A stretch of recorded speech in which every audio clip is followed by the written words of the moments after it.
ยุโรปอย่างอันนั้นว่าตลอดค่ะเงินยุโรปนะยูนะโรเงินยูโรอ๋อ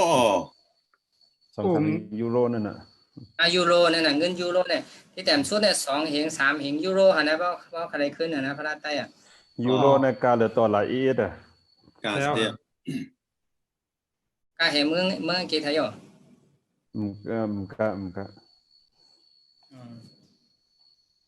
นะฮะแบบนี้มันก็อยู่นอกเมืองหมดแล้วเมืองพระราชไต้เนี่ยแต่มีหาที่เขาเก็บหอมตอมชูอะไรนั่นแต่มีหมอกจงปักพิพุทธาเนี่ยปีถึงที่เฮ็ดออกนะครับหมอก17นะที่เป็นเช่นนั้นมันก็เขาว่าที่เป็นนี่นะแต่มีฝรั่งสูงเนี่ยว่านะพระราชันเนี่ยเขาห้องว่าชันเนี่ยนะเพราะเมืองไทยก็ห้องว่าศิลปะชันเนี่ยเพราะว่าอังกฤษเขาว่าชันบุตดา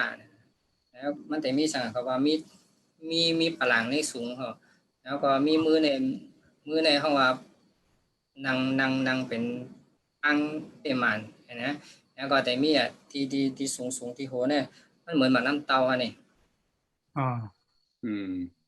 ที่เป็นหมาน้ำเตาอะไรนะอันนี้เป็นอี17เท่านะ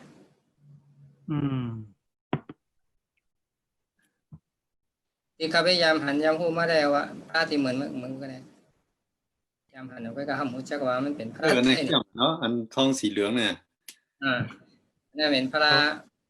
าชจักรพรรดิลองให้เขาไปหันนั่นเกี่ยวนั่นนะ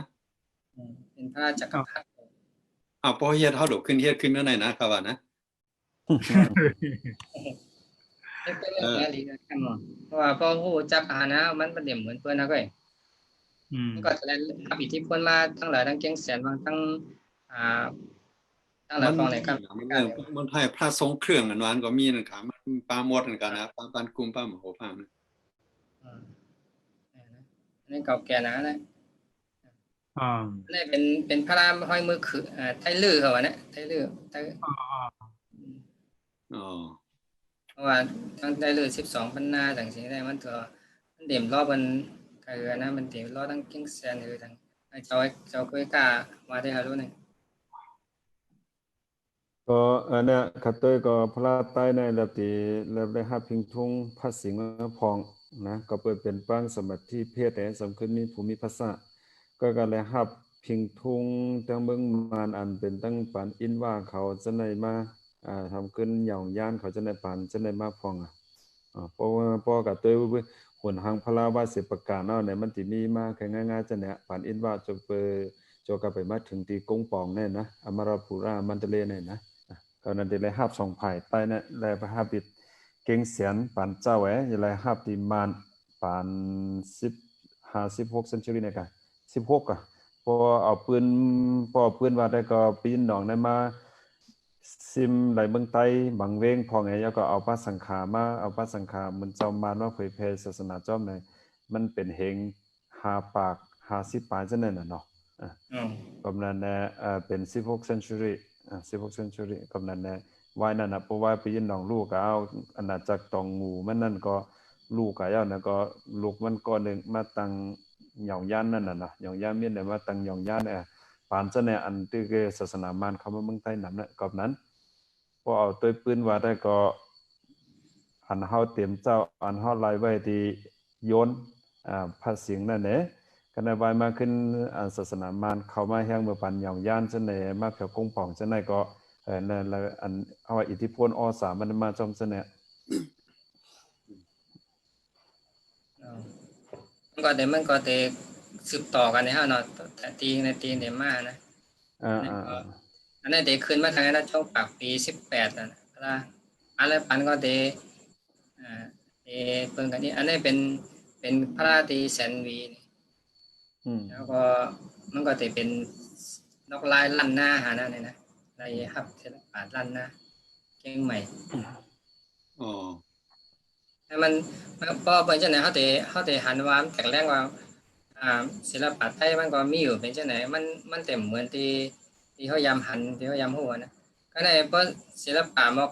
18 19เนี่ยมันทำเต็มมาให้ไหนเนี่ยไทยเนี่ยเป็นไม้มือไทยเหรอฮะนะนี่เป็นดีไรเมืองนายฮะนั่นดีไรนั่น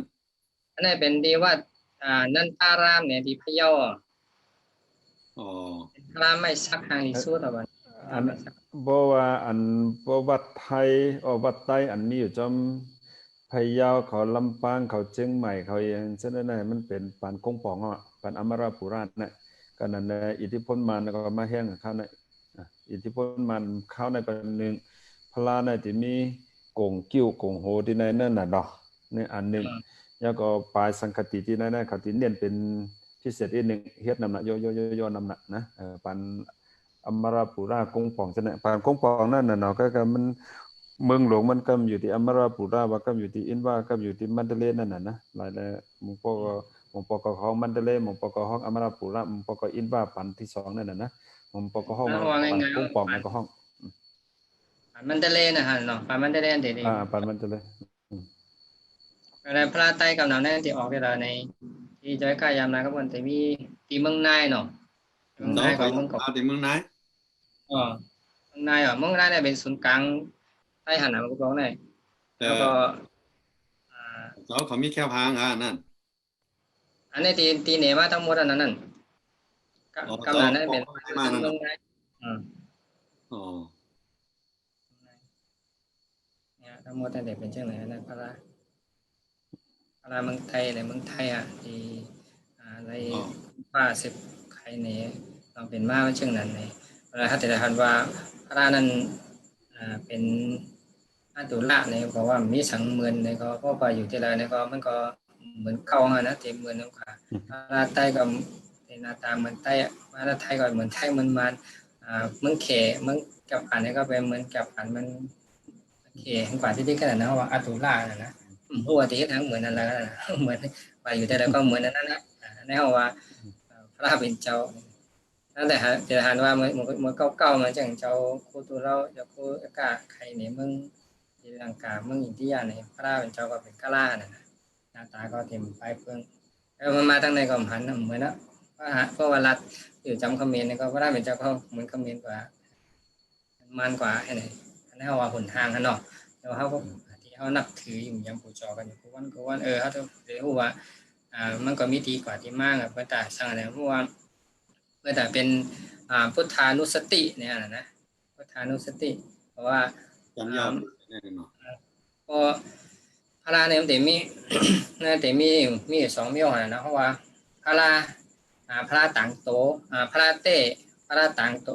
พระเต้พระเจ็ดแต่พระต่างโตเนี่ยซึ่งมีอยู่3พระนะพระเต้เนี่ยก็ห้อมเกิดตั้นนะพระเต้เนี่ยแต่มีเมื่อ2-5 ปาก2-5 ปากผีบนมาเตียนว่าพระเป็นเจ้าเต้ดีมีโตมีติ่มลัดไรห่อไรนั่นนะครับพระเต้ห้อมพระต่างโตเนี่ยเดี๋ยวหันหุ่นหางทั้งหมดทั้งเสียงเนี่ยเอาไปพระต่างโตพระเป็นเจ้าว่าไว้พระเป็นเจ้าสังเสียเนี่ยก็ให้ถึงพระเจ็ดพระเจ็ดนั่นเป็นญาณนั่นนะเป็นญาณเพราะว่าเป็นปัญญาเพราะว่าพุทธะบอกว่าผู้หันแจงแรงตีกัดเย็นเพราะว่าเฮาพระเต้ก็ย่อพระต่างโตก็ย่อเนี่ยห้านับถือเนี่ยเพื่อจะให้ถึงพระเจ็ดเฮามันเกิดญาณปัญญาผู้หันใจแรงตีกัดเย็นขึ้นมาหน้าตัวเฮาความแท้ว่าผู้ตื่นจำใสในความแท้นะก็นั่นแหละตาให้กว่าถึงพระอันเจ็ดนั่นนะเขามีก็เลยนอกเสียเมืองไทยนะเขามีพระนำนะฮะพระอ่อนพระอิฐพระน้ำเป็นน้ำวานะป่าในบางพระอ่อนอิฐแล้วก็มีกาขันนำนะมีกาขันเป็น4-5 ปากล้านอะไรก็เนี่ยขายกันนะพระเขาว่าพระเครื่องเนี่ยเมืองไทยพัดนั่นขยอกว่ามีไหนผ้า2ก็ต่อโคลีนั่นน่ะเนาะผ้า2โคลีแล้วก็มันเฮาว่ามันมีพุทธคุณนี่ฮะนะ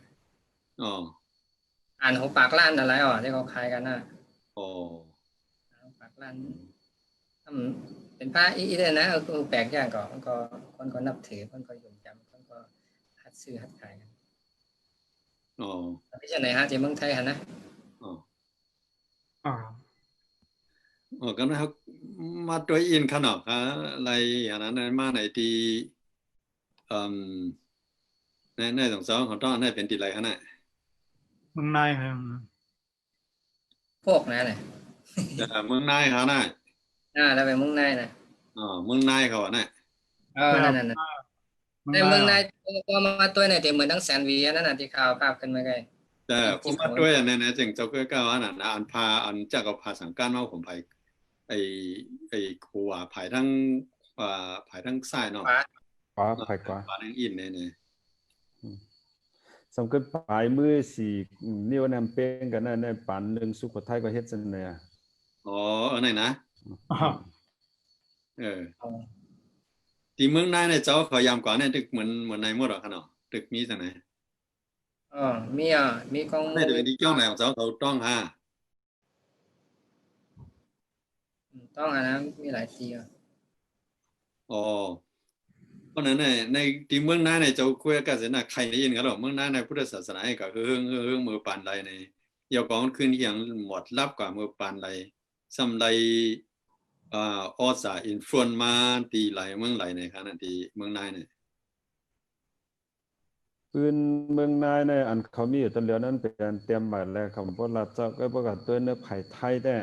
เมืองนายเนี่ยเป็นเมืองหลวงอันหนึ่งเนี่ยที่เพียเมืองลายส่งลูกมันมาอุบกำเหลียวกับนั่นแหละอันขุนหอคำปานเจ้าฉะนั้นได้เจ้าภาคก็อยากให้ห้องขุนปานเจ้านั้นเป็นห้องว่าสายสืบเพียเมืองลายที่เก่งใหม่เขาเป็นติดต่อกันกำสือเผื่อไว้มาไว้ไปยินหนองมาตึกเป้ก็เป็นโฮเป็นหางมันฉะนั้นเป็นโฮหน้าเป็นเจ้าภาคฉะนั้นก็ขึ้นเป็นทางปานหนึ่งนั่นเป็นปานมาเนาะปานมานมาในกำเลื่อนในเหมือนเจ้าคุยใหญ่จริงว่ากับเมืองไกลมันเป็นศูนย์กลางมัน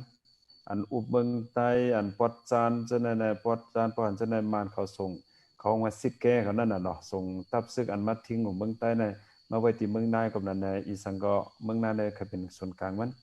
ก็ประมาณแต่ศาสนาในปานเจ้าได้ก็ติเป็นปานเหมือนจะเก่งใหม่นั่นน่ะเก่งใหม่เก่งไฮจะเนี่ยมันมาจะเนี่ยไปไหว้มาก็ไหว้เสศาสนามานเข้ามาตัวภาคก็เลยก็เห็นลิกที่เมืองมานพองสังขาก็เลยก็เห็นลิกเมืองมานเนี่ยก็อิทธิพลอสามานก็เข้ามาในพอมาเตอปันพระลาเนี่ยก็เหมือนนั้นนะที่ลำบานะที่ศรีลังกาแก้วที่ลาแก้วเมืองไทยกับบานะเพราะมันได้รับอสาสนมาปานเจ้าอันเฮามีไว้แล้วรับที่ล้านนามาก็มีอันนึงส่วนนึงก็ไฮไลท์กันทั้งหมดก็นะก็ได้ไว้มาได้รับที่มานว่าแทงเนี่ยก็ไฮไลท์กำนันเฮ็ดพระลาเนี่ยก็ออกมาเป็นห้องว่าเป็น identity เป็นหางผางของใต้ห้องก็ปานละปานนั่นเนาะกำนั้นอันอิทธิพลมานก็หันอิทธิพ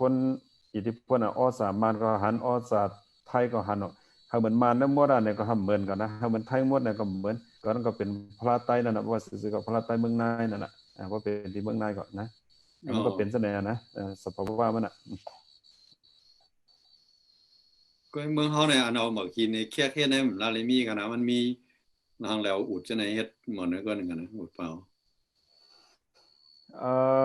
อันนั้นก็เหมือนว่าวันนั้นน่ะเนาะเหมือนเฮาอุปกันตั้งนอกวันนั้นนะเพราะเป็นในเซาท์อีสเอเชียหรือลองเฮ็ดน่ะพวกแขกมาขินน่ะเป็นกัมพูชาแค่หรือเพิ่นน่ะกัมพูชาเนี่ยนะเขมรน่ะตอนนั้นเขายามเฮ็ดนครวัดเขาอังกอร์วัดเขานครธมเขาปายอนเขาจังได๋มานะตาแก้วตาพงเขาจังได๋เขาแข่นก็ได้บ่หล่อเอาต้องไงหล่อเอาต้องแหลงมาท่องสำลิดอันไทยกับวันนั้นนะต้องแหลงต้องลำได้หล่อได้ทำซุ้มไทยเมืองไทยในตั้งแต่เก่งแสนสุขกว่าไทยจะได้หล่อแก้วน่ะหล่อใหญ่ๆได้ใครแก้วได้จะปานกันนะเมื่อจะปานเฮ็ดพระลงเขานั่นพวกกะตื้อปื้นนั่นเลยหล่อหมอก 2-3 พวกกันหล่อมันหลีมันแตกมันจัดมันปังลงกะขึ้นจังได๋นั่นน่ะนะอันของไทยแน่เขาหล่อพระเหมือนจังพุทธชินราชเขาอย่างอันใหญ่ๆนะหลวงพ่ออันใหญ่ๆน้ำๆหล่อเมืองไทยเนี่ยนะจะได้บอกว่าไทยแขนบ่ลองหล่อได้ก็พวกเอามาอวดเฮ็ดแต่สำคัญก่ออวดได้ม่อนได้ทั้งมานแขนพอเอามาอวดเฮ็ดนั่นนะมันก็แขนลองหล่อต้องคือเด้ๆแล้วก็สำคัญแขกมาเห็นก็แขนเด้ๆก็ใต้เฮาเนี่ยก็วัสดุนั่นน่ะเนาะโคกของอันเฮ็ดมันน่ะกำนั้นมีอันจังได๋มากินขาหน้ามันก็มาอวดจังได๋แล้วก็มันสิเป็นจังได๋กำนั้นเหมือนจะนำพระหินดอกอันนั้นพระหินขาวในที่บอกใหม่ก็มีก็กำพอแก่นแข็งเตะๆอันนั้นก็เฮ็ดก็มีพองก็การกำนำก็เป็นมาอวดเนี่ยนะมาอวดใต้เขาก็เลยว่าหับมาตั้งในสำคัญมาหินเมืองเขาก็เต็มบ่มีจังเป็นเต็มหัวนะหินทรายอันมันแคกง่ายจนเต็มบ่มีหัวน่ะก็นั่นได้เป็นมาอวดกำนำ อ๋อ อืม ทำพาราอันนั้นก็รู้เต็มเป็นชื่ออันนั้นพาราไม่สังสารอันนั้นพาราอินสาร อันสารในก็เมืองมันก็ยามลาดถึงว่าปานผิวเขานั่นน่ะเนาะผิวอันมีลูกสองก้อที่จะ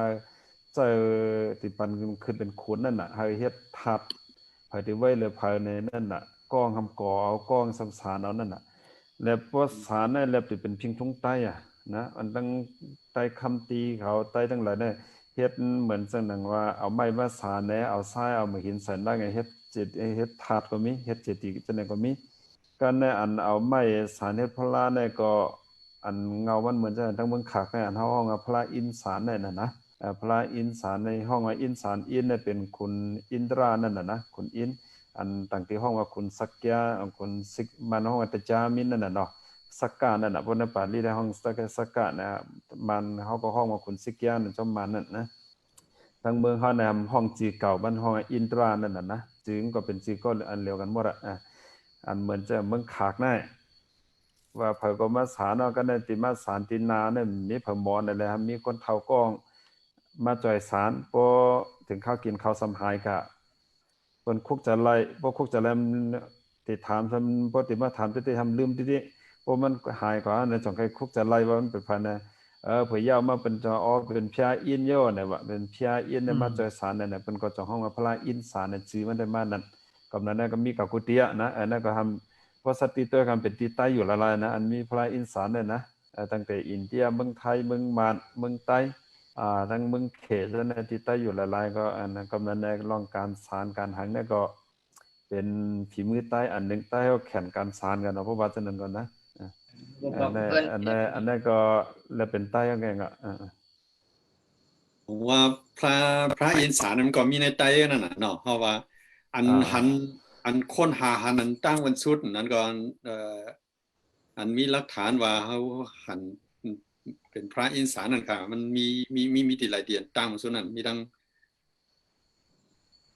เมือง ก็ ขาก เอาตั้งเฮาพูดน่ะเป็นเมืองขากเมืองลุงนั่นน่ะพระเมืองลุงนั่นน่ะพระเมืองลุงพระอินสารเมืองลุงอ่ะเดินเจ้านั่นก็เพิ่นก็เยิงกับกุฏินั่นน่ะนะก็อันปฏิชานเหมือนลาดอันนั้นพระบางกิ้งตัวนั้นมีพระที่นั่นน่ะที่เมืองอิงอ่ะนั่นได้เป็นพระสารน้ำสารได้ปฏิชานนะอ๋อก็อันเตชะหรือเพิ่นได้เป็นพระอินสารเมืองลุงนั่นน่ะอ๋อเขามือเดียวยึดปากปีไว้นะเสียปากผีเอาออกนั่นเนาะใครมีมันก็นั่นก็เอาปืนมาได้ใครมีมันก็นั่นอ๋ออันนั้นได้ก็ลาดนะฮะนะครับเป็นอุปเป็น academic in นะก็ขึ้นรัฐสัตย์นะอันนั้นได้ปืนตั้งอยู่ยามแล้วก็ว่า7 ปากปีปลายนั้นก็เขาตัวลองศาสนามาตั้งกิ้งตุงก็เขาใครมาก็เพราะตัวศิลปะนั้นเป็นสิ่ง3เนี่ยมีขาซ่อนกันในสำคัญเปียวไพ่ตั้งเหนือนะปองว่ามันเป็นบอก15-16 century อันไรครับศาสนาที่สู้โขทัยมามันเป็นศิลปะสิ่ง3มันบ่ถึงแต่นั้นถือเป็นบอก5 ปากปีเนี่ยกะนำก็4 ปาก5 ปากปีเนี่ยพอเอาศิลปะว่าอ๋อ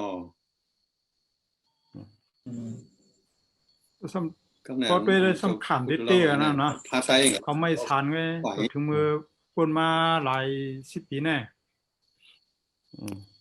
แค่คิกแล้วนี่ก็เฮ็ดได้ว่าเฮ็ดนำกันเจ้าปู่เอานั่นหมดแล้วนั่นเฮ็ดนั่นนะมือแบบนั้นนะ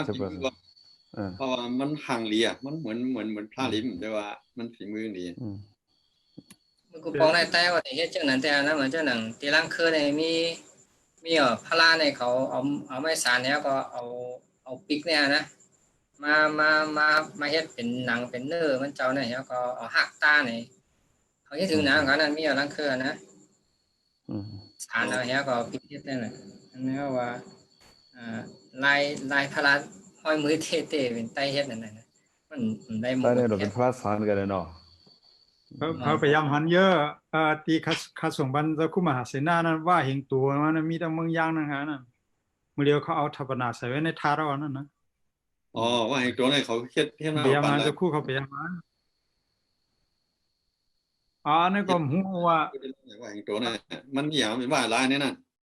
ตัวจ้อมตัวเป็นตัวว่าลายๆขนาดนั้นจะคุ้ม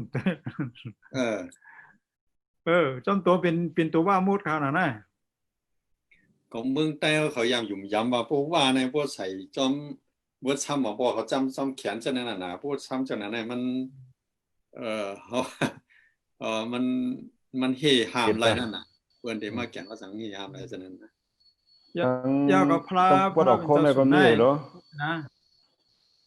อันซัก ก็มึง ปลาย ย่าง บ่า หา เห็น นะ ตัวในซักข้างหลังนั่นนะ อันนี้ซักจอมตัวจอมคิงหมดอ่ะมีที่เมืองย่างหมดเดียวเนี่ยมีที่ทัดเขาในจ้องศาสนาเมืองย่างนั่นขนาดน่ะ อ๋อ สมัยนั้นทาราเนาะ อันนี้อ๋อเขา มัน เขายืมย้ำว่ามือมันกับยืมเมืองย่างน่ะเขาปล่อยมาใส่ที่จ้องเซตันย่างเนี่ยก็เปิดมีพระว่าเห็นตัวเนี่ยเขาว่า อืม อ๋อ เขามีอยู่ย้ำเส้นนั้นค่ะเนี่ยก็ในพระเป็นเจ้าเนี่ยกับไว้ที่เฮิรนเผาก็เฮิรนนั่นนะขึ้นใหญ่ค่ะเนี่ยนะ อืม ก็เป็นอะไรคำพัดไว้กุปเหมือนด้านในจ้องในคำไว้นั่นคำเอาไว้ที่จ้องอ่ะเขากับไว้กุปก้าเขาเปลี่ยนกันว่าเปิ่นปันหุคำปันหุในการเขาสีกองนั่น1 เดือน 1 ปอหลายวัน1 ปอหูถ่อมคอเนี่ยตั้งกับไว้เฮ้ยนี่นะเนาะเนี่ย กู มู มัน เดียว หลัก ได้ กว่า เขาทั เนาะ บนาวทับนาวในเขาว่านั้นนะ อ๋อ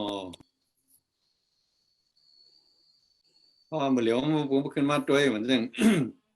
อันพลาสาในก็อันลีสนใจในมันก็เพจจอดกูที่สัมพังลีนั่นค่ะนะครับเขาที่หาตัดปุ๋งขึ้นนั่นก็ยามหันกันหมดอันก็ที่ SP อยู่นั่นนะ อ๋อ เจ้าคู่ก็ได้ยามหันหมดเอาในค่ะที่เอาขึ้นด้วยมันนั้นนะหางลีเต้นะพลานั่นเขาเฮ็ดที่ SP อยู่นั่นอ่ะ เฮ็ดมาคั่นน่ะ อ๋อ เฮ็ดมาบ่ถึงหลายปีแล้วกันก็ยัง ปีนี้ 2 ปีนี่ก็ย่อฝรั่งจะหามาอะไรมามือเลือนปลายนี่ก็ต้อง แต่ฝรั่งได้สำอะไรมากเลยเจ้าเขาได้ยามหันเอาไงเจ้าคู่มาสิ่งก็ยามหันเอา ยามคั่นเนาะก็พยายามมีพระเมืองนุ่งหั่นนะก็ห้ามไปย่าง อ๋ออันนั้นได้เพราะว่ามันมันคำมาเตียกคำแปดเป้ไปได้หมดให้นั้นกันนะ หันไม่ทันเนาะ อ๋อหันไปสางเจ้าฟ้านั่นน่ะหันน่ะ หัน แบบคือน้ำนั้นน่ะ จังได้หันขาวๆกันนะ ว่าอยู่ ไปหันไปออกมา อ๋อ นี่อัน CSP อยู่ในอย่างนี้นะอันหางเลยนะเฮ็ดปันลางเฮ็ดมือว่ามันอ่อนช้อยดีนะพวกกันไทยอ่อนช้อยนี่มันสมส่วนกันป้านะทั้งโอ้มันก็เข้มนั่นน่ะหันนะ อ่า อันนั้น TSP อยู่อันนั้นเฮ็ดออกมาก็ได้ปันหลังในก็จริงจะได้ค่ะล่ะปันหลังนึงนะ ฝรั่งในมีในเป็นห้องว่าฝรั่งโบคอมโบงายอ่ะมึงเฮาในเป็นห้องโบคอมโบงายมันมีบอกโบอัน จะความรู้ อัน นึ นึ ง งอันงายอันนึงนั่นน่ะประมาณห้องจามอกจานลานนั่นน่ะนะมองกันตายครับผมมองก็หัวห้องจำมัน นั่นมัน เนี่ย ผมอย่าด้วยตอนนั้นน่ะตอนเองตักมันเจ้ากันนะ ก็น่ะที่เมืองนู้นนะครับได้รีเพนเต้ๆค่ะนะอันเขาอันชั้นให้เขาเอาต้นเอาไม้เสียงๆป้าเรียกนะก็มั่วนะ อันนั้นได้โครงในเนี่ยเป็นเลขได้ โครงในเป็นเด็กขนาดเพราะเมืองนู้นเนี่ยพอกัดด้วยมวลต้านในเขาปันงอกด้วยพอกัดด้วยในอันต้านนั้นเนี่ยพันป้าเรียกว่าดินมาเนี่ยเจ้าสีทัดกาขึ้นกว่าเอาเรียกให้ได้ขึ้นไม่กำไม่หังขันนั่นนะมันหึงหนาว ก็เองกำน้ำบางทีเนี่ยเหมือนสิ่งที่จ้องเกาลักเขามาเอาภาคของต้าเป็นโมได้ไหวมาเอาคำใส่ในพวกผมแค่หันว่าบางเป็นภาษานั่นกันนะเพราะเหมือนมึงก็เอาคำตามหมดขนาดนั้น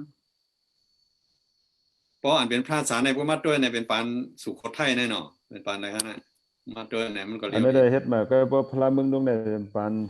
เป็นพระพัสสิง3นั่นน่ะนะ อ๋อ อันนี้เป็น TSPU อันนี้มุตราก็เฮ็ดมาแล้วน่ะมุตราน่ะ จะ เข้ามาเป็นไล่หมานั่นเนาะ จะได้มา ไล่ปันมา อันมาซ้ำฮังลีกันเลยฮังลีไฟฝีมือก่อนช่วยลี มันแต่เป็นอัตลักษณ์นะเนาะ จะเป็นอัตลักษณ์เขาก็อันในฮังลีนะกันนะ ภาษานั่นมีพานะมีไตกัน คำอ่ะสิ่งยัดไปหางำ อ๋อ มาตัวนั้นฮังลีจึงได้เจ้าตัวไกลนี่เมื่อกี้นั้นจำได้น่ะซ้ำมี ที่เมาลี่นี่เป็นถือนั่นเมาลี่นี่เป็นถือสองเหมือนที่เขาตัวพระใกล้เก่าแก่มาก็เป็นน้ำเต้าอ่ะเหมือนเป็นอย่างนั้น มึงนุ่งอ่ะมึงอิงอ่ะ เป็นเหมือนสุโขทัยย่อที่เมาลี่เนี่ยนะเมาลี่นี่ มอลีเหนือใน อันยอดก็โหดังเหนือในค่ะนี่ เป็นเหนือนั่นด้วย พอมาด้วยอันวงกลมนั่นน่ะซึ่งเจ้ากู้อากาศหน้าวาน่ะน้ำเขาก็เฮ็ดติดมาเฉพาะนรังสี แล้ว ง่ายๆสุโขทัยหานั่นเหนือนั่น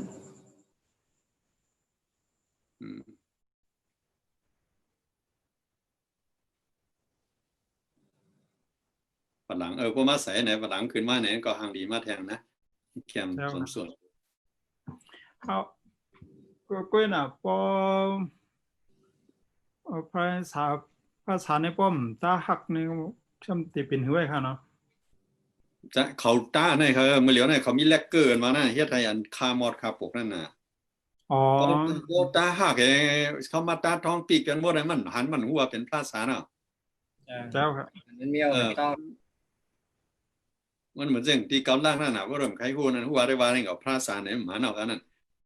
เหมือนสิ่งเขาตาแลบตาหักกันหมดได้ว่ายมากก็ขึ้นมันเอาคำในตาเนี่ยเต็กเป็นปึงเหลียวหมดแล้วมันหันห้อยต่อภาษาหน่อยกันนั่น อ๋อ เพราะในได้หันเป็นต่อกันนั่นอันโดดตาเนี่ยเขาว่านั่นๆแต่เลยตาปันนั่นน่ะนะเขาว่าไม่ให้อย่าไปหมอดนั่นน่ะอย่าไปหมอด เจ้าครับ โอเคตาทางในเงี้ยเดี๋ยวลีเขาทางนั้นในเนาะนั่นได้เป็นพระใต้อันเต็มเหลียวในเปิงไรเมืองไรก็ไปเยอะเหมือนกันนะ เจ้านะ เมืองไทยก็ไปนี่นะใช่ครับ คน นี่นี่คนนี้ได้หันว่าน่ะอันนั้น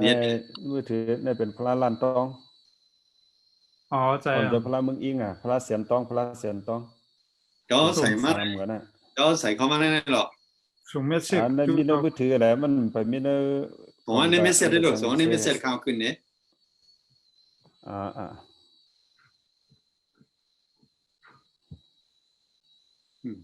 เจ้าพระลันตองตีต้องมึงเรียนก็จืดสิ่งใหญ่กันนะเป็นต้อง เขาว่าในเมืองไรเสียมว่าเราพลาดในเฮ็ด นั้นล้านตองในห้องพระเสียนตองวะนะพระเสียนตอง อ๋อฉันต้องอยู่เมืองอิงค่ะ เมืองใต้ เสียน เหรอ ตอ วะ งในเมืองอิงเสียนตองเมืองอิงล้านตองในเมืองเลนมีตั้งเก๊กตุงในกันเนี่ยขี้สังเกตกับเขาว่าล็อกอ่ะมันล่มสังเกตมันพวกมอคิลิ อิงกรันเป็นวันขี่มาขี่เครื่องตุ้งเลยก็อะไรล็อก ไม่เนาะเป็นพระต้องไหนมันเป็นปานเลยนะเป็นปานลา สิงสาม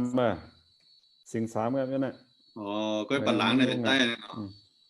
ปนหลังเนี่ยสูงปนหลังเนี่ยปันมาเนี่ยปนหลังใต้เนี่ย หลังใต้เนี่ย ได้ปลายมือเป้งกันเนาะปลายมือเป้งกันนะภายขวาเนี่ยนะเป็นภูมิภาษาก็กับปลายมือเป้งกันแต่พระเมียดเพราะ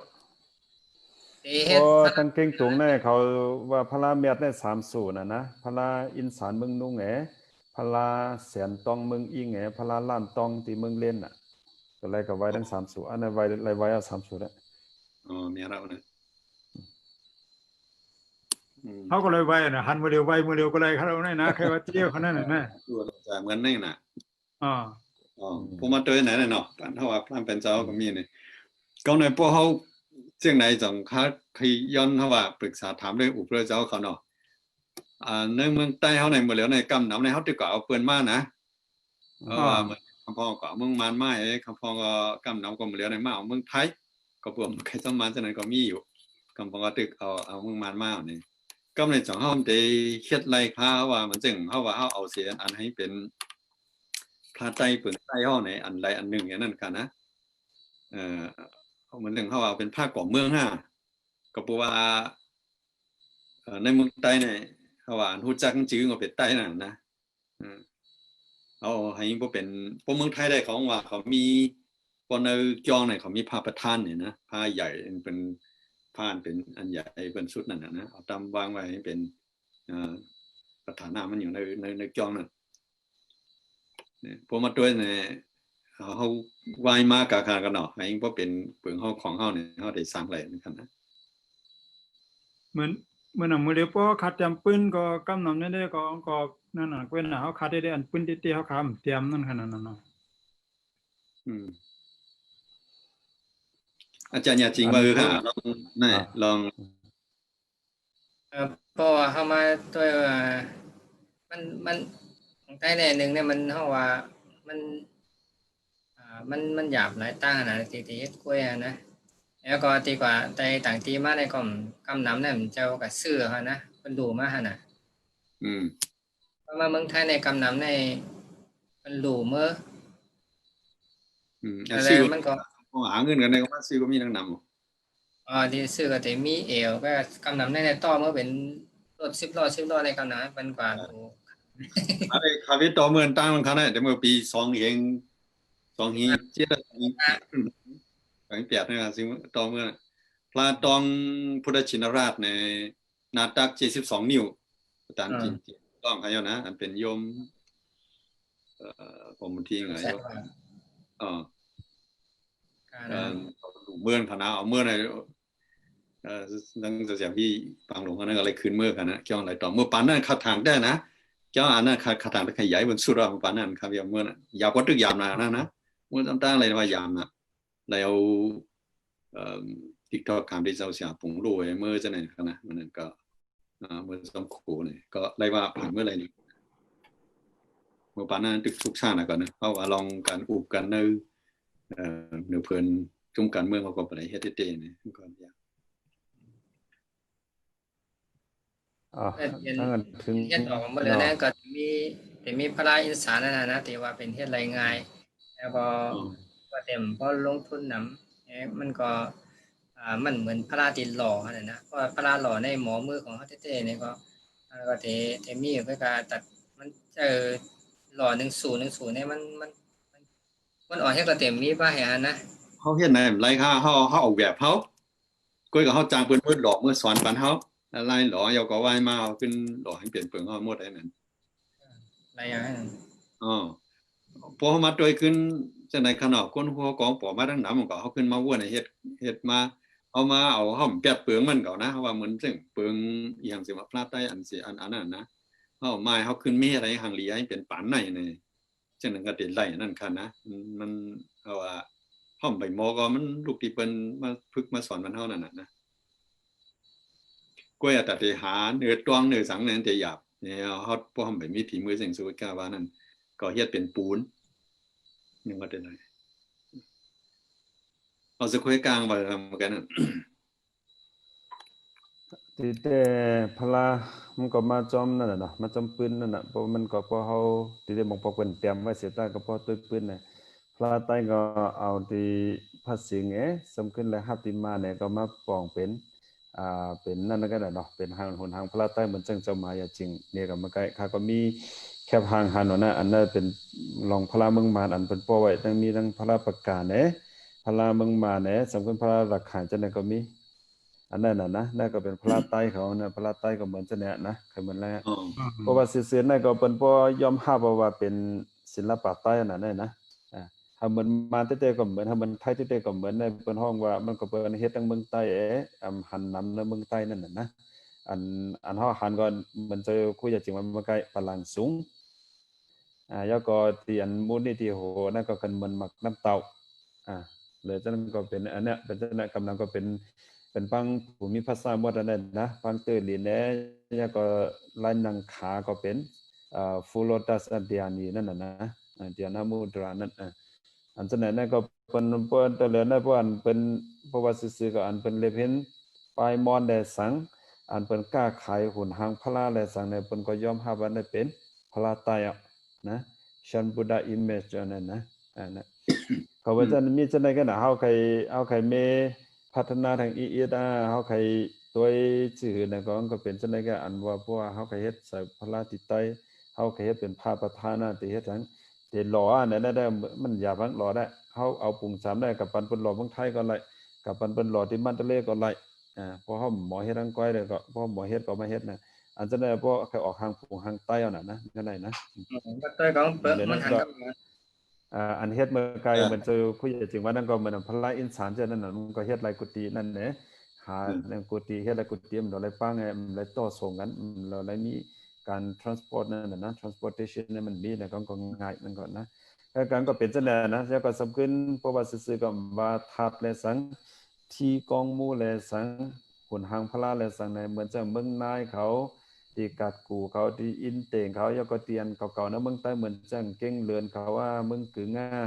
มวยต่อเมืองนองเขาจังได๋เฮาก็ตัวจังได๋พวกผงจังได๋ก็มันก็เป็น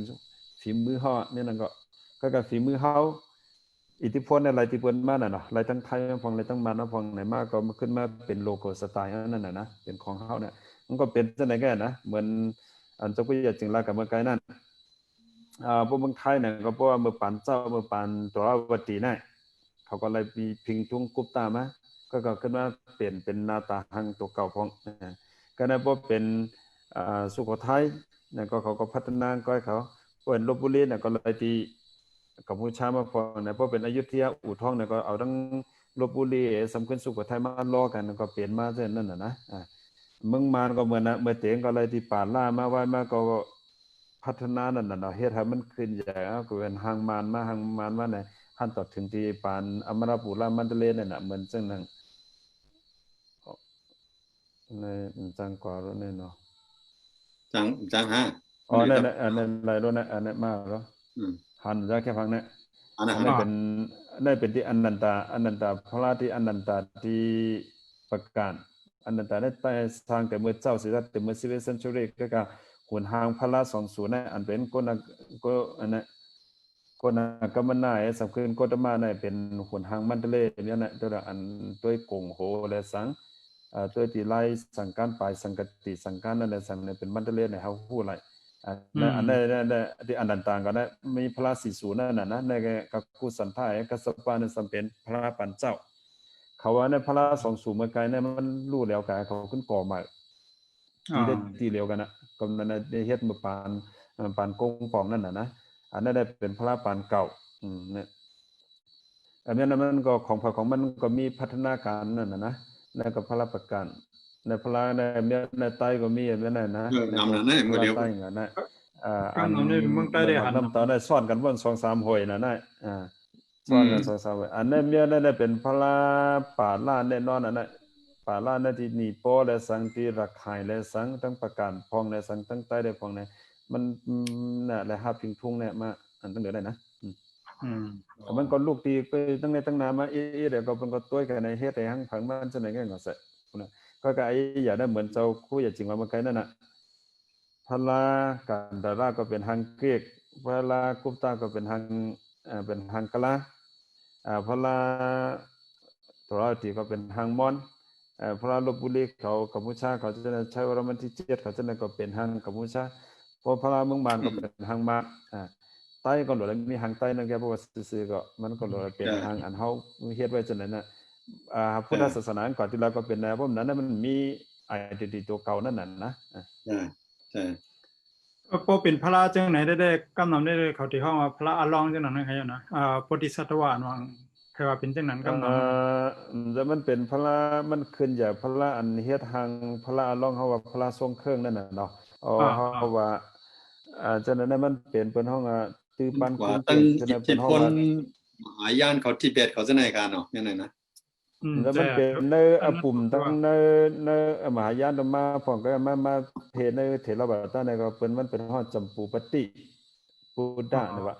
มันเป็นพระอันเมื่อมันช็อตขุนอคำเมื่อพระช็อตขุนอคำจำปูปฏินั่นน่ะนะจำปูปฏินั่นเป็นขุนอคำมันมาหน้ายามจ้ามันมีซอกที่ในตื้อบินกันทั้งในดังนั้นแก้วเปิ้นนั่นน่ะ เกิดมาทบพระก็ผ่านเฮ็ดทางคนเราข้ามไม่ใหญ่หรือมันแทงนั่นน่ะนะเจ้าสารีปุตราเขาเจ้าโมกขลันเขาก็ผ่านเฮ็ดก็เป็นอมาตย์หลงนั่นน่ะนะอังก็ดึงโคขังยังจะได้แก้หรือคนเราข้ามแทงนั่นน่ะใหญ่เลยแทงนั่นน่ะ เอาสาวที่นั่นมา อันนี้นะเพิ่นฮอดสัมปูปฏิมินชุดค้านเนี่ยแบบมึงมันเขาก็เตรียมมาจะก็ที่ได้เอาปุ่มเนี่ยมาลูกทางเมืองไทยมาอันตั้งกันน่ะสัมปูปฏิเนี่ยนะอันนั้นเขาเอาลองตั้งที่นั่นแหละก็มาเฮ็ดผลทางพละติเต้ได้ก็เพราะว่าซื่อๆก็คุณเขาใครเฮ็ดลูกป้องคุณหอค่ำกุปอนะคำติลูโยๆนะคำใครเฮ็ดพอเฮ็ดจังนั้นคนเมืองดูหยาบก็บ่มันเจอปันกุมมาเจอเสียงเจอคำเจอนำน่ะตัดติดจอมจังได๋นั่นเป็นจังได๋มาก็นะลองมันได้ลูกสัมปติคนพวกขุนได้คำใครทั้งเหมือนคนเมืองคำใครคนเมืองเหมือนเขาเพราะกินข้าวเนี่ยก็คำว่ากินข้าวนั่นน่ะนะนอนเนี่ยก็คำว่านอนนั่นน่ะนั่นน่ะก็นั้นลูกเมื่อลูกพระเนี่ยก็เขาก็ใครคนเมืองว่าเยืองเขาไล่นั่นน่ะมันเป็นเรื่องได้ง่ายๆอันนั้นได้พระสิงห์ในพระสิงห์ไลน์ไทป์ในของวัดพระสิงห์หลวงที่เชียงใหม่สิงห์เชียงใหม่สิ่งหนึ่ง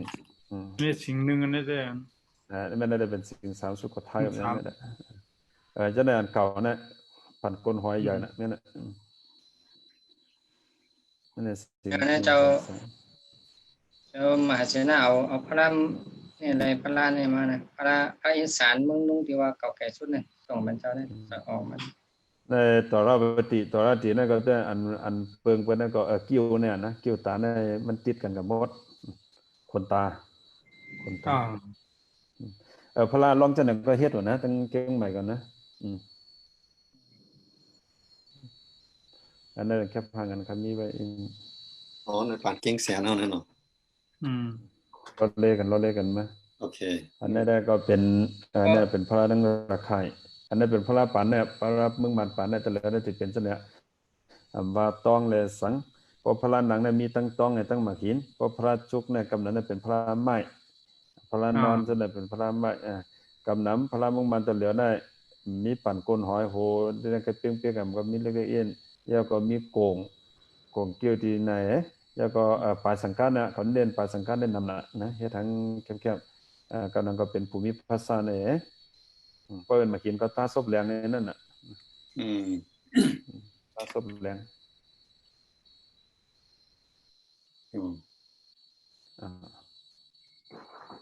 โอเคนี่กับอะไรพระเมืองนุ่งมานะเดี๋ยวให้เอาคืน5 อาจารย์จริงนั่นเป็นได้เป็นตลาดตัวปังตัวมุตรามันพระเมืองนุ่งน่ะอันนั้นจะย่ออันนั้นจะอันนี้พระเก่งแสนเก่งหงฮะเนี่ยเก่งหงอันนี้มีอยู่ในห้องในพื้นที่กรุงเทพเนี่ยมีในห้องพิพิธภัณฑ์กรุงเทพอันนี้ก็เขาว่าเป็นพระไต้แบบมันเนี่ยว่านะเขาว่าได้ศิลปะเก่งหงแล้วก็ว่าคุยการเมื่อไกลนั่นนี่เป็นคนเอาคำขอเย็ดหลูนะไหว้มากกว่าเฮ็ดเยอะนั่นน่ะอันนี้เพราะว่าปืนที่เขาเก็บเนี่ยเขาว่าเป็นไงครับว่าเพราะปัญหาจะในมันจะหนึ่งพระของมหายานาเนี่ยนะแต่เลยแนวตั้งวนหน่วยยานามาให้ว่ามันพระของเขาเนี่ยแต่มีอยู่300นะว่าเภสัชรู้เพราะว่าพระหมอยาว่านะพระเป็นเจ้าหมอยาครับพระเป็นเจ้าได้เป็นหมอยามีเพิ่มแต่งเรื่องอะไรนั่นน่ะว่ายาให้คนเนี่ยคนตั้งตายนั่นนะเป็นอมฤตนั่นเองก็ไม่พระเมืองนุ่งเลยนะก็แบบเป็นนอนอาจารย์จริงเลย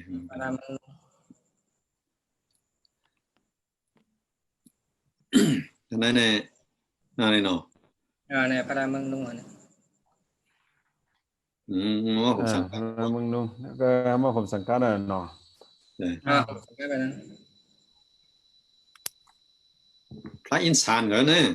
นั่นนะพระอินทร์สานนั่นสานกันนะอันเดียวกันนะสูตรเดียวกันนะเป็นสูตรเดียวกันนะอันนั้นได้อะไรเป็นปังสมาธินั่นเนาะปังนั่งสมาธิเป็นพระเมืองนุ่ง ในพระอินทร์อันอ่อนตั้งสุดในข้าในเนาะเพราะว่าเนอเอาในเขาว่าในกันเนาะนั่นนะสุดอันนั้นที่มีทั้งอันนั้นเนี่ยที่ห้องที่ว่าทีมมีฮะนะ อ๋อ ทีมในเสือในหนทางการอ่ะมีทางส่งกันทั้งนั้นนั่งสมาธินั่งสมาธิเนี่ยผมสู้หานะหาที่ไหนกันนะคำนั้นน่ะแต่มีมือหนาตักแหมไหวลงอันนั้น อ๋อ ไปสารกุฏิดีก็เต็มเหมือนในนะคำนั้นเนี่ย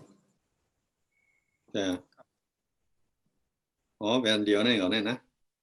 นั่นสายสังการนั้นใส่ด้วยอะไรติดหันว่านั่งชื่อ เพราะนั้นติเลยหันลาย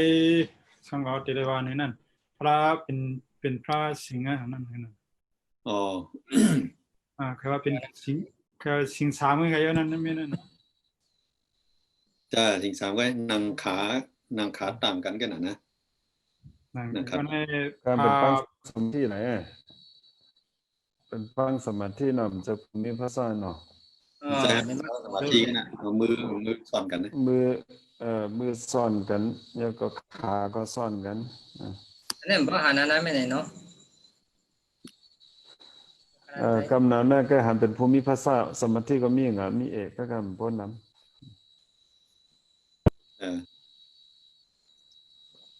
ของก่อนอย่ามาก็อันเขาไม่เหลือในเนาะฮังลีกันเนาะเขามาด้วยสนั่นนะ ก็พวกมาเตยพระอินทร์นั่นก็เหมือนพระศรีลังกานำนะศรีลังกาก็มีบางผมมีภาษามีสมาธิกำน้ำแล้วก็ขาก็เป็นห้าโลตัสเลยนะเป็นขาซ่อนนะพระมึงนุ่งก็เหมือนนั่นนะตัวดีๆแล้ว อ๋อ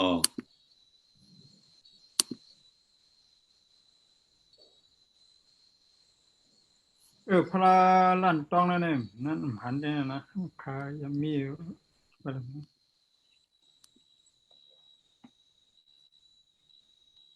ปลาเมืองกึ่ง ไม่เห็นได้หรอ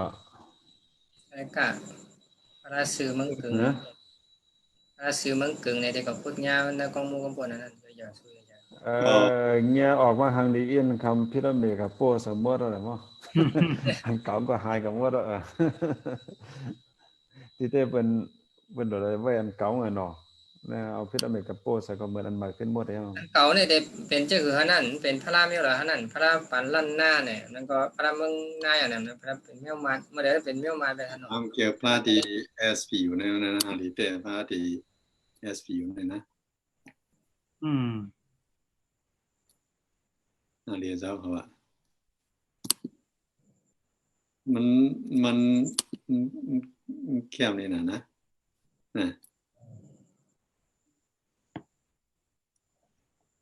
มันฝีมืออ่อนช้อยเลยอ่ะฝีมือเลยนะมาด้วยส่งเนี่ยนะคำแท้นะสมอันนี้เขาเอาปังเทศนาได้นะปังเทศนาปังภูมิภาษามันจะได้ปังเทศนาปังธรรมจักรนั่นนะดอกปังธรรมจักรกับพวกด้วยอันนั้นธรรมจักรข้างหลังนี่นะธรรมจักรในหรือยกมือสองคนกันนะใช่ปังยกมือสองคนนึงแล้วถึงดึกจีนเองกันนั่นเนาะฝรั่งก็เฮ็ดเข้มนะใหญ่ขนาดนั้นด้วยเหรอนั่นตัวกระดิ่ง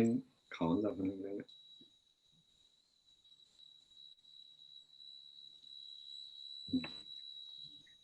โอเคครับในเนาะ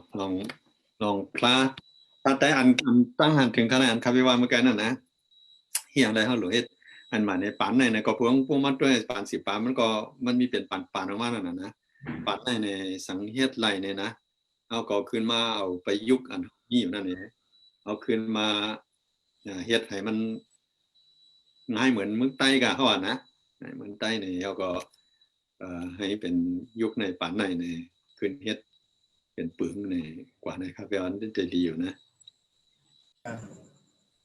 ยังมีขึ้นใหญ่กว่าที่กันนะ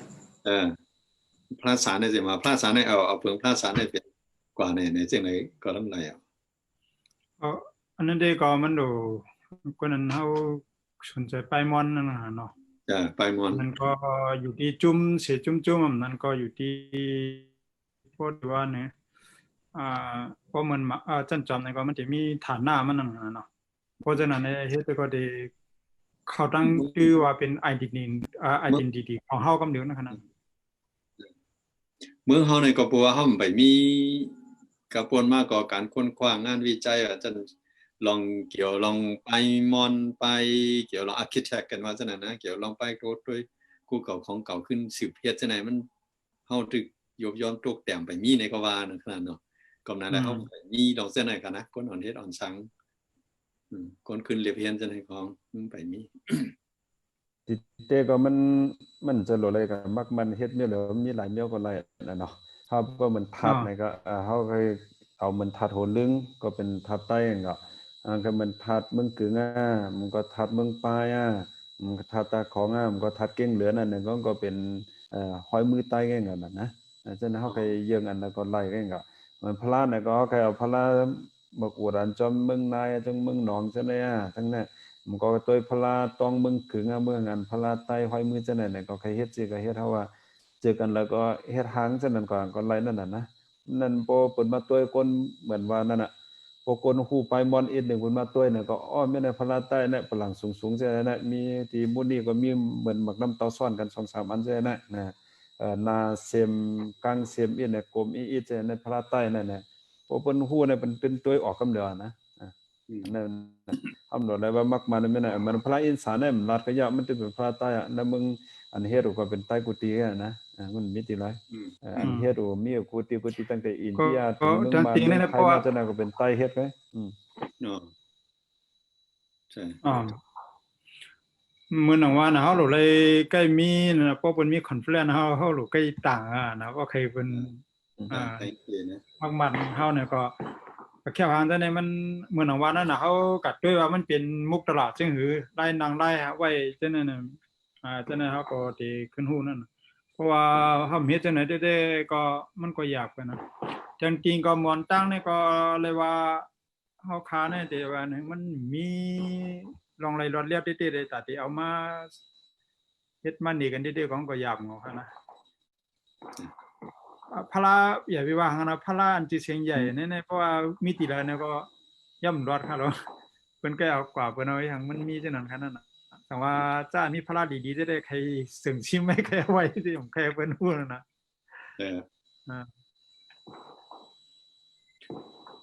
เดี๋ยวมาคนกว่าหันขึ้นเส้นที่ท่านตอมขึ้นเอาให้ก็ขึ้นตัวเหมือนทานของเรื่องนี้มาก่อนนะก็อันนั้นก็เป็นการยุยงศิลปะปลายมอญเฮานั่นน่ะนะเปิดตาเด็กกับก่อเหมือนทาเปิ้นนะเฮาก็ขึ้นอ่อนมีอยู่ในเมืองไทยเฮาเป็นโคเก่าโคมอนเมืองไทยเฮาสิติๆนะเฮาก็เคยเยืองมันจังได๋ขึ้นก็ขึ้นก็เป็นห้อยมือใต้เฮานั่นนะจ้ะมันขึ้นเพลก็ขึ้นน่ะนะอันนั้นที่ส่งแค่พาเอาเนี่ยจะเสร็จหน้าขึ้นเอาขึ้นอังกามันนั่นเป็นถาดจอมคำที่ถุง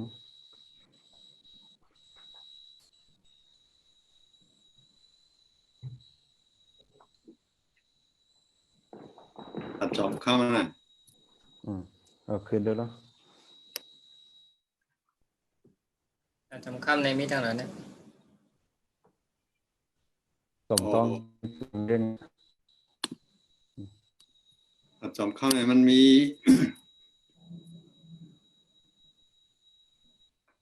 ถึงนายเหมือนจังเมืองอินเดียไปอยู่สองหันนั่นน่ะข้าวเอาขึ้นนั่นน่ะไว้กันอันนั้นหันอันนั้นน่ะพอได้พื้นมานั้นต่อต้านทุนเขาก็เตรียมไว้นะในเรื่องยาสูบก็แจ้งก็เตรียมตั้งแต่ปานหมาขนาดว่าไตเจ้าภาคเก่งตู่นั่นก็ติดต่อทั้งเพิ่งมาเนี่ยคนเอาค้ำบ้านก็ส่งเงินมาให้มาเมทัดเมทำอันเก่าซะหน่อยเมก็อันนั้นเมนั่นก็หังเป็นปลายมอนหังเป็นฝีมือมารเนี่ยนั่นน่ะนะฉะนั้นก็เฮ็ดมานั่นน่ะอันนั้นเขาเตรียมไว้นั่นก็ทัดจอมค้ำอันเก่ามันได้เป็นอันเมียวนั่นลูกตั้งเกียงใหม่มันเป็นทัดมนต์ใช่ไหมนะอันมาก่อมาได้เลยรับอิทธิพลมารมาอ่ะ หันมาก่อมาตะเลียวอันเนาะหันเอาได้เป็นอันมานะอันกลางมันน่ะหันเอาในมือพองที่เกาะเอาได้หันเป็นสีเจียงใหญ่ๆนั่นน่ะนะในเป็นห้องว่าน่ะทัดจะก้นอื่นก้นก็นะทัดก็อื่นกันแน่นะแต่อันในมืออ่อนตั้งมันเป็นศิลปะทั้งล้านนาทั้งเก่งตุงล้านนาน่ะตะเลียวนั้นเป็นศิลปะเบิ่งมานว่าอื่นเมียตั้งเดือได้หันเนาะตะเลียวตั้งแต่นั้นเป็นศิลปะมันคล้ายๆตั้งเมืองมานว่าหันเอียนนั่นน่ะก็กบเนี่ยเนี่ยศิลปะก็จังอื่นกันเมียแน่นะก้นอื่นกันนั่นมันก็ทาดก็อื่นกันเลยหางพังอันนั้นเนาะหางพังเอกลักษณ์กันมันกองบ่เฮาของเปิ้นเป็นของเปิ้นก็ได้นั่นน่ะหมู่นั้นน่ะน่ะว่ากองหมู่เสียงว่าไล่ยุงไล่ผมไล่หวานไล่ลานไล่สามมันกองอะไรว่าก็ต้องเปิ้นก็พิงเยพิงทุ่งที่อยู่ที่เซาไล่อยู่ไล่กินกว่าที่ลำพังแล้วฮัลโหลฮู้ขึ้นว่าอันเก่าอันนั้นเป็นคืออันนั้นนะคนปานมาเนี่ยมันฮู้ฮัลโหลเอาฮู้อันนี้ก็ว่าแต่คนขึ้นหาเก่าเลยครับความมันจะได้ออกมานี่มันพ้องที่อื่นกันน่ะในเป็นพวกฝูงไว้พ้องที่อื่นกันน่ะฝึกเป็นที่อื่นขึ้นนิดเดียวนั่นเนาะบ่ได้คึงแนวนั้นได้เพิ่นนั่นแหละคึงเนี่ยก็เป็นจังได๋มอนตาเนี่ยได้เป็นมีองค์ขนาดมาเป็นจังไหนนั่นน่ะเพราะด้วยนี่จะอันนั้นแค่เหมือนทาที่ยังก็วัดสนดอกก็แค่เป็นเมื่อน่ะลายมนต์เสนอน่ะอันนั้นเป็นห้องว่าอันตีนในนั้นเป็นห้องว่าอันเป็นคลองรองมันน่ะเป็นหมากหินนั่นน่ะเป็นหมากหินคอมนั่นน่ะนะจังนั้นมันเป็นทัดมนต์น่ะตัวเนี่ยทัดมนต์ก็เป็นทับกันก็เป็นอันเก่าในตาดีด้วยทางนั้นนะ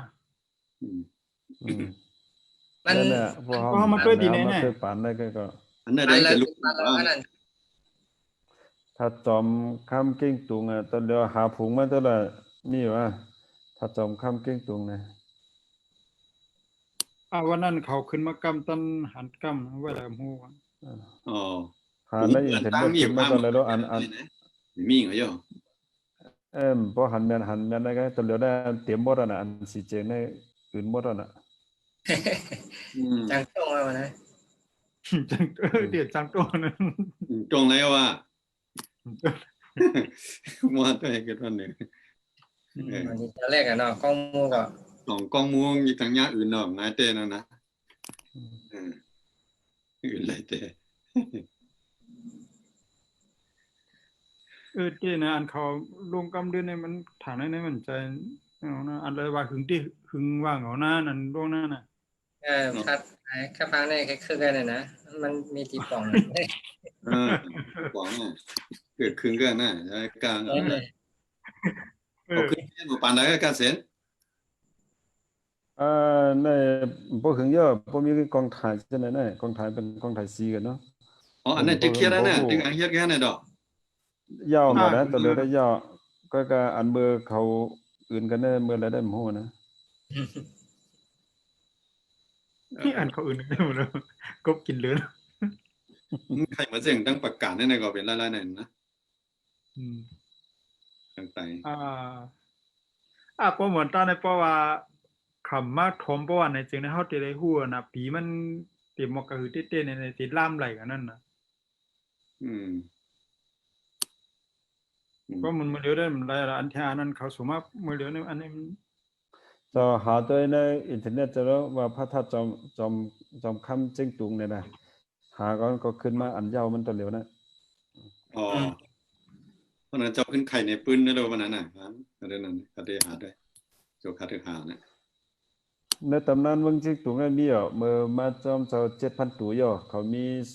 เมื่อเจ้า 7,000 ตู่มาอุบเก่งตุงน่ะเขาส่งป้ามาช่างจังได๋มาบ่นะช่างเงินช่างคำเขาจะนั่นน่ะนะสังขาก็มีสังขารได้ 3-4 ตนกันเด้อนะเถนหงเถนจันเนี่ยนะเถนหงเนี่ยเปิ้นว่าหันสาวัตถีเถระเนี่ยเถงจันก็จันทศิริเถระนั่นน่ะนะมันมีหลายป้า 3-4 ป้ากันนะครับมาแล้วก็เขามาสร้างวัดจอมคำตีนึงแล้วก็วัดโหคงตีนึงแล้วก็วัดภาคกลางนะหมอนะวัดพระแก้วภาคกลางนะแล้วก็ปันมุนเจ้าจะได้อยู่เฮ็ดย่องปันอยู่เป็นหลังนั่นน่ะนะ ยาเก่าปังว่าปิดอากาศมาเนี่ยปิดอากาศเนี่ยไว้ที่ทัดจอมค่ำเลยอันนั้นบ่ต้องดีนะอันนั้นเป็นได้ตำนานเมืองจริงถูกมีลองปืนอันมาซะนะ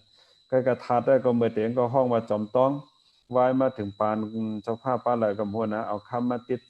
มาเฮ็ดมาติดนั่นน่ะนะมาติดคำเนี่ยก็ตั้งแต่นั้นมาก็เป็นชื่อห้องว่าทัดจอมคำมาแล้วก็มีก็นั่นก็มีในตำนานเมืองจริงตุงก็กระหังทัดได้ก็เมื่อเตียงก็ที่เป็นพ่อใหญ่ย่อติดเรียกแกขึ้นไม่เปลี่ยนหลายป้องก็ย่อใหญ่มาเปิดถึงปานได้มากก็มาหันอันสิเจียงแน่น่ะนะอันในห้างมาไกลนั่นน่ะอ๋อน่ะแต่แล้วเป็นนั่นน่ะนะยาวน่ะเนี่ยยาวหมดเลยอ่ะแต่จอมอันนี้ถ้าผมกับเมื่อไกลได้พองตื้อยาวครึ่งนั่นน่ะเนาะยาวเป็นนั่นน่ะในหลักล้านเนี่ยพอหันเหมือนน่ะนะล้านนาก็บ่เหมือนน่ะนั่นน่ะวัดเด้เขาวัดเด้เขากลมเป็ดหมดกำเหลวเขาเนาะเพราะตัวมันเจ้านั่นน่ะนะกลมว่าอันเก่าดำรู้หังว่านั่นอันเก่าปลายก็ที่ลีๆแล้วนั่นจะว่ามันหักครึ่งซะนั่นจะนั่นตั้งใจกลมเนาะตั้งใจกลมลงนั่นน่ะว่าตัวนั่นน่ะตั้งใจกลมนั่นเขามาเฮ็ดอื่นได้เมื่อปีแล้วเนี่ยโหเลยก็คาถังมันบ่ถึงย่อบ่ตัวมันมีกำลาสีอยู่แล้วนะมันกองถ่ายสีอยู่น่ะนั่นป้อไว้น่ะมันเป็นอันไหนนั่นอาจจะเกิดการมันเองน่ะจะจอมคำนั่นน่ะหันนั่นมื้อเจ้านั่นน่ะเอาขึ้นนั่นน่ะนั่นน่ะก่อนนครนั่นน่ะเอานั่นน่ะวัดพระสัตจอมค่ำนะถ้าจอมค่ำผมเป็นทัวริสต์มันเอาละใช่ตรงนั้นมื้อเจ้านั่นก็ตึกในเว็บไซต์เนาะนั่นน่ะขึ้นมามื้อเจ้านั่นน่ะตามกันเองอ่ะแน่มันยาวแน่ยาวนะเขาถมก๋วยเป็ดหมดนั่นตาลีนั่นน่ะนะ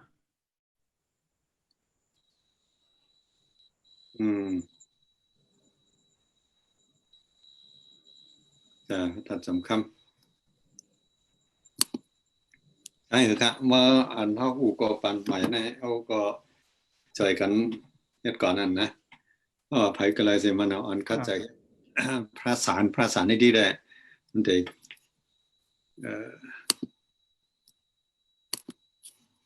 ว่ามันมีเพราะว่าตัวเหมือนท่านสอมเฮานั่นน่ะเนาะตัวเหมือน SSP เฮานั่นน่ะพวกพระเนี่ยก็พาไปท่านในพระอินทร์นั่นน่ะแค่เนี่ยที่ก็รอเอาที่มันเดเลมาห้ามก็กระปังเอาเมืองไทยพุทธชินราชหลวงพ่อโสธรนั่นจังได๋มาใจจังได๋ขึ้นเอาไม่เมืองเฮาสารเหมือนจังพระอินทร์เมืองเฮานั่นก่อธาตุเนี่ยก็เปิดตาที่ก็ก่อธาตุบนช่วยตะโกงว่าอนันตาวาสวยสีโกงว่าจังได๋มันจะขึ้นก็เอาธาตุโหลึงมาก่อนอันเนี้ยน่ะพวกคนฮู้เขาได้เฮ็ดนะก็เพิ่นก็เฮ็ดอันเหมือนห้อยมือใต้เฮาน่ะอันเฮ็ดว่านั่นนะสกอนั้นสังขาเฮาอันเฮามีการมีจ้องในสังอันมีนำกาติอ่อนเปิ้นก่อสร้างก่อธาตุได้สังกุมพระเก่าได้สังที่สร้างจ้องมาแล้วสังในเฮาหลเลยวนถึงคอไหนนะเฮามันเป็นห้อยมือใต้เฮานั่นเฮาที่เฮ็ดถือเนี่ยอันว่าห้อยมือใต้ที่เอาติลาล่ะนะก็เหมือนจังนั้นน่ะเอาพระอินทร์ทัดโหเรื่องทัดเก่งเหลือทัดมันกึ่งซั่นนั่นน่ะเฮาว่าใครว่าได้นะบนทางพระเนี่ยก็ใครก็เอาเหมือนจังตัวยังเมืองนายทั้งหลายเนี่ยก็ไล่อันน่ะสังขารใต้เฮาเนี่ยเพราะว่าเฮาสิเฮ็ดกับทางเมืองนั้นน่ะอย่าไปกระจู้ง่ายกับปังเอาที่เมืองมันขึ้นมาที่นั่นน่ะนะแล้วก็มีสังก็เสื้อที่มันทะเลมาก็มียังก็เสื้อที่เมืองมันมาเนี่ยที่นี่ก็มันก็พิงทุงเฮาก็มีน่ะว่าเฮ็ดจังนั้นกล้าหนทางพระแกนะเพราะว่าซื่อๆก็หนทางพระและสังปลังสังขารนังจังได๋และสังจงเผือกจงคำจังได๋และสังเนาะเหมือนเรื่องดังอันเฮาว่าเมืองเฮาว่าเจ้าผ้าเมลัยนั่นน่ะปานซอยนั่นน่ะเมียน่ะพอเฮาจูงง่ายเฮาก็เอาของเปิ้นมาน่ะก็มันก็เหมือนจังใต้เฮาเนี่ยเป็นใต้เฮาก็ซื้อโคเปิ้นมามันนุงนั่นน่ะก็เอาโคเปิ้นมานุงก็มันก็ออกทางเปิ้นนั่นน่ะจ้องก็เหมือนกันน่ะเพราะว่าเฮาเอาปานซอยว่าเอาที่ว่าเอาพลาเปิ้นมาใส่นั้นก็เหมือนจ้องเปิ้นน่ะก็เพราะเฮาเอาปานซอยอันเจ้าผ้าเมลัยในทางก้อยเฮาเฮ็ดทางก้อยเฮาเมืองเฮาปลางเนี่ยก็เฮ็ดทางก้อยเฮาพลานเนี่ยก็ตัวหุ่นทางพลานมีเมืองเฮาให้เฮ็ดนั่นแหละมันก็ออกทางเฮานั่นน่ะผมเฮ็ดนั้นก็เป็นของเพิ่นหมดกำในเปิ้นไขมันเหลเมืองใต้นี่เนาะสมัยญาศิลปะมานสมัยญาอย่างห่างเอกลักษณ์ห้อยมือมันห้อยมือเปื้อนที่ก็ใจเนาะ là hai mươi số nhau số số tiền man อะไรที่เพื่อนเขาพอบอกใจทางว่าเขาก็ยืมเพิ่นน่ะที่ได้น่ะเพิ่นมาเหรียญน่ะเพิ่นแค่หันนั้นเพิ่นบ่เฮ็ดแก่เลยครับเพราะว่าที่เฮ็ดจ้องเขาก็ซื้อปันซอยมานว่าเอาพลามันเดเลมาน่ะเฮาคืออันเพิ่นอยู่ที่มันเดเลที่ยันกรุงอ่ะเพิ่นเฮ็ดแก่เลยเฮาน่ะเฮาก็ไปแค่เฮ็ดอ่ะเจ้าผ้าเม็ดหลายว่าบอกวันว่าอันที่ตัวจอมผาจ้องเฮาว่าจะเฮ็ดจังได๋เฮาก็ไปแค่เฮ็ดหายืมเพิ่นเฮาก็แก้ตันเปิ้นก็น่ะเฮาโดยเฮ็ดลายเฮานั่นน่ะจริงๆน่ะเปิ้นมาน่ะเปิ้นมาเลดด้วยวัดอันเฮ็ดมาๆจังได๋มันก็ด้วยวัดวันแสนนั่นแหละเฮ็ดทางก้อยเขาน่ะเป็นศิลปะเมืองนั่นน่ะคนนอกเมืองเขาก็กว่าที่นั่นน่ะคนไทยก็กว่าที่นั่นน่ะวัดวันแสนนั่นน่ะมันแคมน่ะอันจ้องเฮ็ดเดินเวียงซั่นน่ะมันลิเตอร์นะพวกกระบัวเฮามีฝีมือเฮาน่ะมองจ้องนำจะทั้งม่วนก็มองที่อันเฮาเฮ็ดเฮาว่าเฮาเฮ็ดจะเสียเงินนำเนี่ยอันของเฮงแสนเนี่ยก็มันเข้าตามเพิ่นเฮ็ดว่ามันขายอะไรนะฮะเนาะทางแน่มันขายอะไรหัวใจของพวกนั้นด้วยก็โอเคครับเนาะอาจารย์จะจริงครับมีอย่างเพิ่มแทนค่ะได้ครับมันได้ใส่ตุแล้วมื้อนั้นว่านั่นน่ะเนาะมื้อเร็วได้ก็อันเฮามาอบกันนี่ก็เฮานี่เส้นตั้งมันในเพราะฉะว่าเฮาเคยเป็นของเฮานี่ก็มื้อนั้นเฮาคารัดกว่านั่นน่ะเนาะพลาก็เขามีเปิงมันมื้อนั้นเอาพลาอินซานเฮาว่าในกันแล้วจะนั้นเป็นเปิงเงามันขนาดนั้นนะเพราะเอาทัดนี่ก็เฮาขามีมื้อนั้นทัดกัดกูแล้วสังนะมื้อนั้นจำกาเขาซะแน่ทัดจำซะนั่นน่ะเฮาขามีไว้เปิงนั่นเพราะเฮาขาไขหันเป็นของเฮาเต้ๆไอเดนติของเฮาเพราะว่าในจึงเฮาขาดเลยดิเพนอันนั้นค่ะนะยาแทนติงก็เฮาว่าเนื้ออันนั้นคือเพิ่นบ่ได้ฮู้เป็นของเฮาเต้ๆก็เพราะเพิ่นมีบางกลุ่มแล้วสังเมืองหลายก็อย่าบ่เพิ่นรัดมาเฮาก็รู้ฮัดอันนี้นั่นค่ะนะอันนี้เป็นของเฮามันเหมือนเผอันว่านั้นเพราะใครจังไหนก็เพิ่นจังได้ฮู้เฮาค่ะนะเพราะคำเฮ็ดว่าเฮ็ดนั่นนี่ก็เพิ่นบ่เต็มฮู้เฮาค่ะว่าพิงทุ่งพิงเหี่ยวค่ะเฮาค่ะเป็นใต้นี่มันมีอยู่อันมันเหมือนว่าค่ะนะ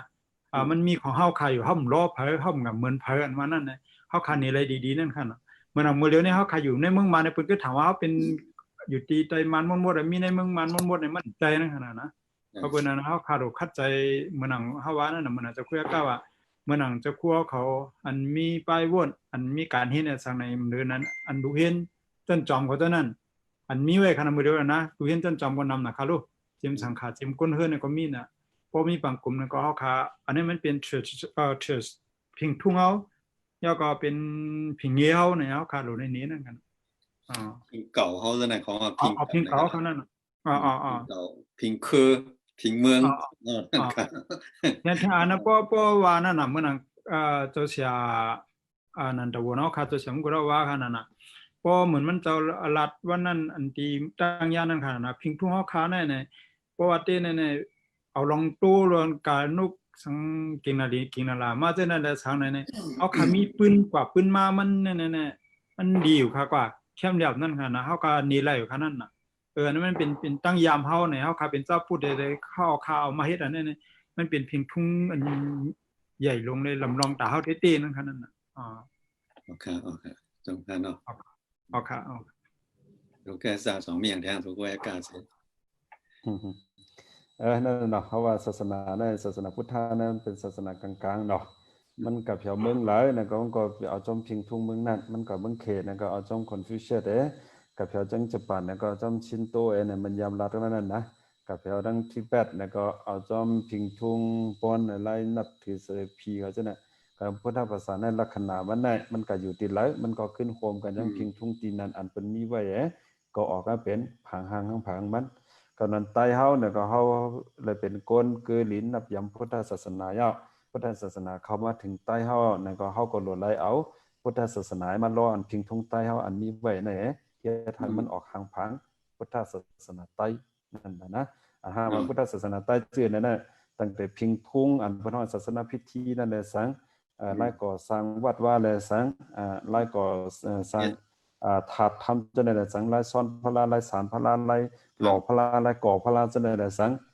ตั้งแต่สีสังการจังได๋น่ะบ่ว่าซื่อๆเนาะตั้งแต่สีสังการจังได๋ล่ะสังนั่นน่ะอันโคใจโคสวยในจ้องเฮาเหมือนหนังป้านบอก